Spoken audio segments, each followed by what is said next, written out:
প্রকৃত ইমানদার প্রকৃত মুসলমান না হয়ে মৃত্যুবরণ করিও না।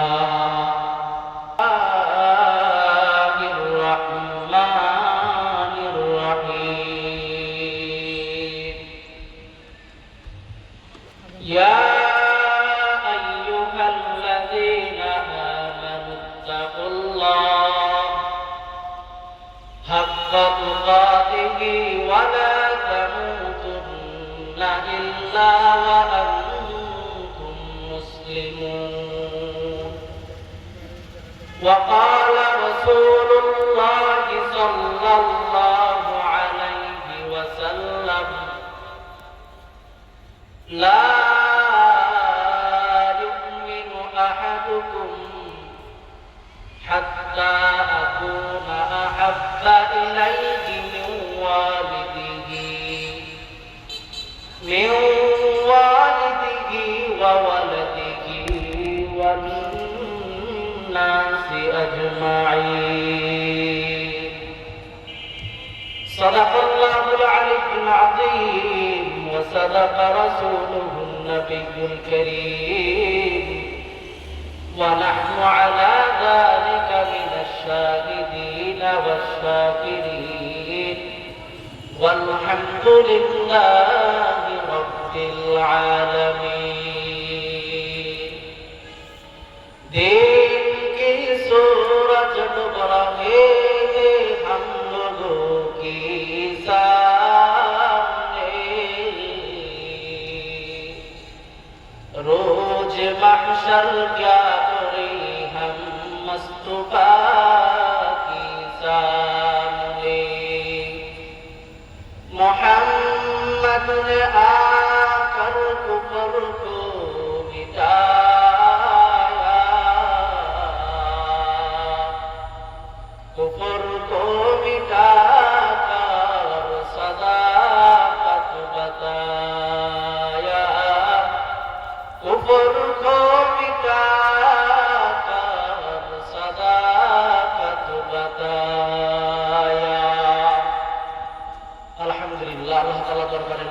শুকরিয়া যে মহান রব্বুল আলামিন আপনাকে আমাকে আজ এই মুবারক মজলিসে আসার বসার তৌফিক দান করেছেন, সেজন্য অন্তরের অন্তঃস্থল থেকে শুকরিয়া আদায় করে আলহামদুলিল্লাহ।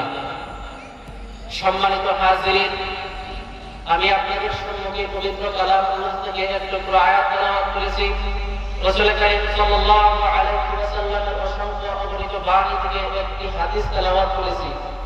আয়াত ও হাদিসের আলোকে কিছু কথা বলার চেষ্টা করব। আমা তাওফীক ইল্লা বিল্লাহ। সম্মানিত হাজিরিন, বিস্তারিত আলোচনা নেই, আয়াত ও হাদিসে সরাসরি ঢুকে পড়ছি।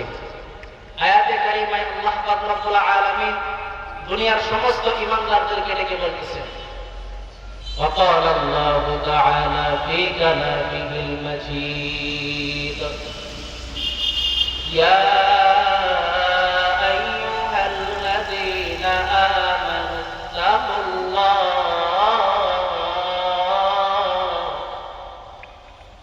হে দুনিয়ার ঈমানদারগণ, তোমরা আমি আল্লাহকে ভয় করো, হাক্কা তুকাতিহি ওয়া লা তামুতুন্না ইল্লা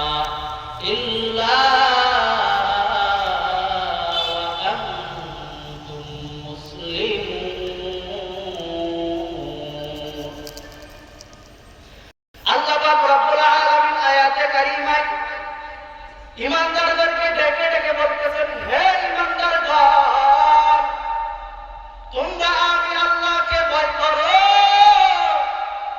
ভয় করার মতো ভয়, এবং প্রকৃত ঈমানদার প্রকৃত মুসলমান না হয়ে মৃত্যুবরণ করিও না। আল্লাহ পাক রব্বুল আলামিন মুমিনদেরকে কেন বলতেছেন? এর থেকে এটাই প্রমাণ হয়, এটাই প্রমাণ হয়েছে শুধুমাত্র ঈমান আনলে মুসলমান হওয়া যায় না, শুধুমাত্র আল্লাহ তাআলার উপর বিশ্বাস আনলে মুসলমান হওয়া যায় না, আল্লাহর একাত্মবাদের উপর ঈমান আনলে বিশ্বাস হওয়া যায় না, রাসূলের উপর ঈমান আনলে শুধু ঈমানদার হওয়া যায় না। ঈমানদার মুসলমান প্রকৃত তখনই হওয়া যাবে যখন মুমিন বান্দা বিশ্বাস করার পাশাপাশি তার উপর আমল করবে, তখন সে প্রকৃত মুসলিম হবে। আর আল্লাহ পাক রব্বুল আলামিন প্রকৃত মুসলমান হওয়ার পর মৃত্যু করার জন্য আদেশ করলেন।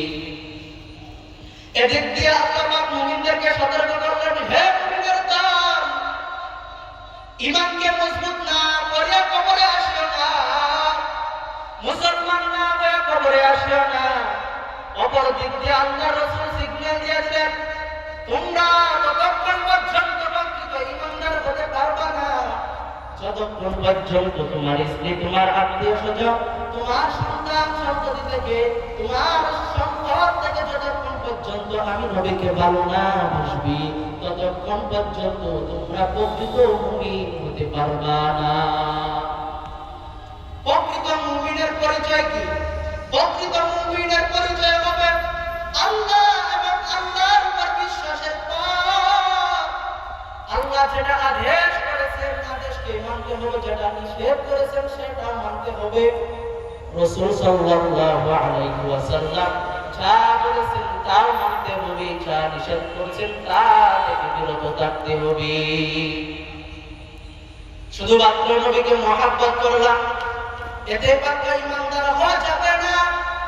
রাসূলকে যদি প্রকৃতপক্ষে ভালোবাসতে চান, যদি ভালোবাসা প্রকাশ করতে চান, রাসূলের প্রতিটা কথা নিজের মাঝে, নিজের জীবনের মধ্যে, নিজের ব্যক্তিগত জীবন, পারিবারিক জীবন, সামাজিক জীবন, এমনকি রাষ্ট্রীয় পর্যায়ে রাসূলের সিরাত, রাসূলের আদর্শকে বাস্তবায়ন করতে হবে। সবগুলা যদি কোন মুমিন বান্দা করে, তাহলে সে হবে প্রকৃত ঈমানদার বা মুসলমান। একদিকে আল্লাহ বলতেছেন, হে ঈমানদারগণ, তোমরা আমি আল্লাহকে ভয় করো। অন্যদিকে রাসূল বলতেছেন, তোমরা প্রকৃত ঈমানদার না। প্রকৃত ঈমানদার তখনই হইবা যখন দুনিয়ার সব কিছু বিসর্জন দিয়া আমি নবীকে মহব্বত করবা, আমি নবীকে ভালোবাসবা।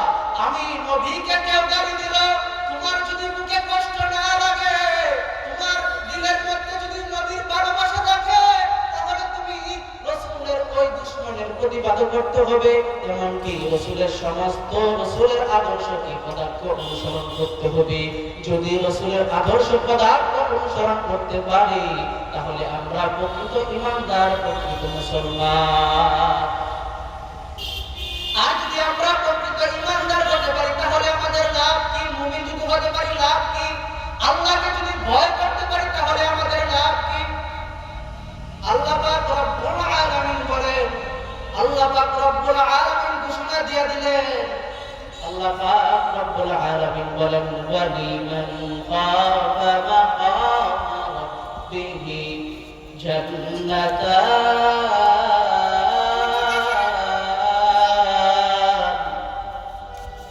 আল্লাহ পাক রব্বুল আলামিন ঘোষণা করে দিলেন, যারা আমি রবকে ভয় করবে, আমি রবের সামনে গণ্যমান হওয়ার বিষয়টা ভয় করবে, তাদের জন্য জান্নাতান, দুটি জান্নাত।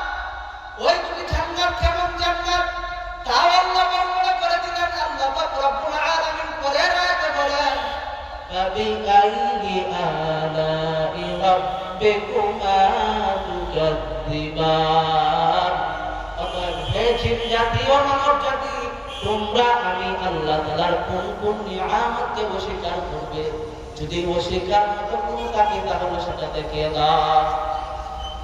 আল্লাহ পাক যে ঘোষণা দিলেন, জান্নাত রাখছেন দুইটা মুমিন ঈমানদার, যারা আল্লাহকে ভয় করে, আল্লাহর সামনে দাঁড়ানোর বিষয়টাকে ভয় করে। ওই জান্নাতটা কিরকম? জান্নাতগুলো কিরকম? যাওয়াতা আফনান। ওই দুটি জান্নাত থাকবে বহু শাখা বিশিষ্ট। বহু শাখা বিশিষ্ট কিরকম? বহু শাখা বিশিষ্ট অর্থ হলো একটা মহাসড়ক, তার থেকে 500 রাস্তা আছে, শাখা রাস্তা আছে। যেমন মনে করেন ভাঙ্গা ব্রিজ থেকে আপনি যদি বটতলা আসতে চান, বটতলা আসা পর্যন্ত আপনার ওই মহাসড়কের মাঝে আপনার কিন্তু 500 রাস্তা পড়ে, ওইগুলাকে বলা হয় শাখা রাস্তা। তেমনি ভাবে আল্লাহ বলতেছে, হে মুমিনের দল, তোমরা যারা আমি মালিককে ভয় করবে, মালিকের সামনে দাঁড়ানোর বিষয়টা ভয় করবে, তোমাদের জন্য দুইটা জান্নাত রাখলাম। আর ওই দুইটা জান্নাত থাকবে বড় শাখা বিশিষ্ট। তোমাদেরকে জান্নাত দেওয়া হবে দুইটা, তবে তার শাখা প্রশাখা আরো অনেক জান্নাত রয়েছে। এখন বলতে পারেন একটা জান্নাত যদি 10 দুনিয়ার সমান হয়, তাহলে আমরা এত জান্নাত দিয়ে কি করব? আল্লাহ সেটা কেমনে দিবেন? ওটা আল্লাহ পাক রব্বুল আলামিনের দ্বারা সম্ভব। আল্লাহর কুদরত, আল্লাহ পাকের কুদরত। কারণ আল্লাহ পাক ইচ্ছা করলে তোমাকে আমাকে যেটা ইচ্ছা করে সেটাই দান করেন। আর আল্লাহ পাক রব্বুল আলামিন যদি ইচ্ছা করেন, তাহলে আল্লাহ পাক রব্বুল আলামিন আপনাকে আমাকে জান্নাত দিবেন না। কাদেরে কুদরত দারি করু কামাল, আনতা রব্বি আনতা হাসবি দুল জালাল, তুমি কাদের জলিলুল্লাহ জালাল, গফর কারে কিবাশি বাবা। যদি আমরা আল্লাহকে ভয় করতে পারি, রাসূলকে মহব্বত করার মতো মহব্বত করতে পারি, তাহলে আল্লাহ রব্বুল আলামিনের পক্ষ থেকে ঘোষণা হলো বান্দা পাইবা জান্নাত। আর ওই আল্লাহর পরিচয়, রাসূলের পরিচয় একমাত্র শুধুমাত্র কেবলমাত্র আল্লাহ ওয়ালাদের দরবারে গেলে আল্লাহর পরিচয় পাওয়া যায়। এক্ষেত্রে পারস্যের কবি আল্লামা শেখ সাদি রাহমাতুল্লাহ আলাইহি তিনি তার কিতাবের মধ্যে বলেন, লালাইতু ইয়াদার হাম্মামে রোজে রসিল আজ দস্তে মাহবুবি বদসতাম বতুকুতাম হেলে নাকি সাবুদার ওয়ালাকিন মুদ্দাতে বাকিল নশসুতাম জামালে হাম নশিদার মান আসল্লাহ ওয়া করলামান হুমা খাকাম কে রাসতা। একদস্তাম কাদারে বসিয়া গেল মাটির ভেলা, হাতে নিয়ে শুকিয়া দেখিলাম রয়েছে সুবাস মেলা। কদিলতা হাত কস্তুরিও, ওগো তুমি কি এখন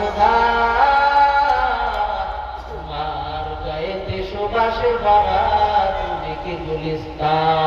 মাটি জবাব দিয়া বলিল সবকিছু আমি নবী, আমি অত নিচু মাটি। ফুলের সাথে তাকিয়া আমি কাদার সুবাসে হইলাম কাটি।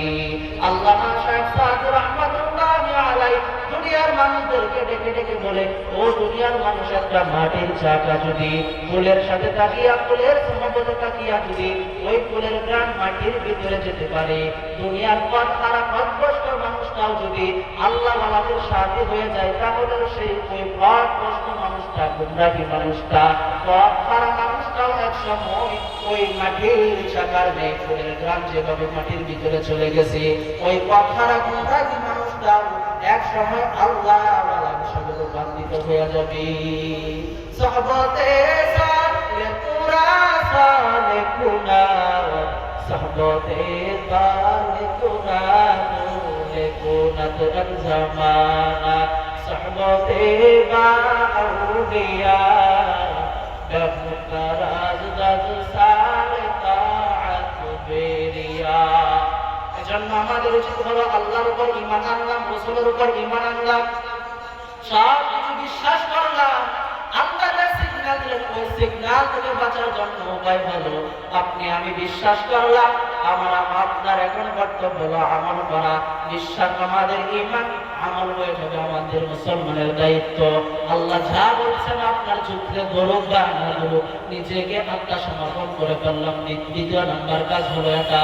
দ্বিতীয়ত, রাসূল সাল্লাল্লাহু আলাইহি ওয়াসাল্লাম যা বলছেন, যা কথা বলেছেন, যা শুনিয়েছেন, তার উপর আমল করব। এগুলোর উপর যদি আমল করতে পারি, আর রাসূলের ৬৩ বছরের জীবন কাহিনী যদি আমরা পড়ে রাসূলের সিরাতকে যদি আমাদের জীবনে আঁকড়ে ধরতে পারি, তাহলে আমাদের জীবনটা রাসূলের আদর্শে আদর্শিত হয়ে যাবে। আর আমাদের সমস্ত খাস সমস্ত কর্ম যদি রাসূলের আদর্শে হয় তাহলে অটোমেটিক ভাবে আমরা জান্নাতে চলে যেতে পারবো। আল্লাহ পাক রব্বুল আলামিন আপনাকে আমাকে যে কথা বললাম সেই কথার উপর আমল করার তৌফিক দান করুক। সকলে বলেন আমিন। ওয়া আখিরু দাওয়ানা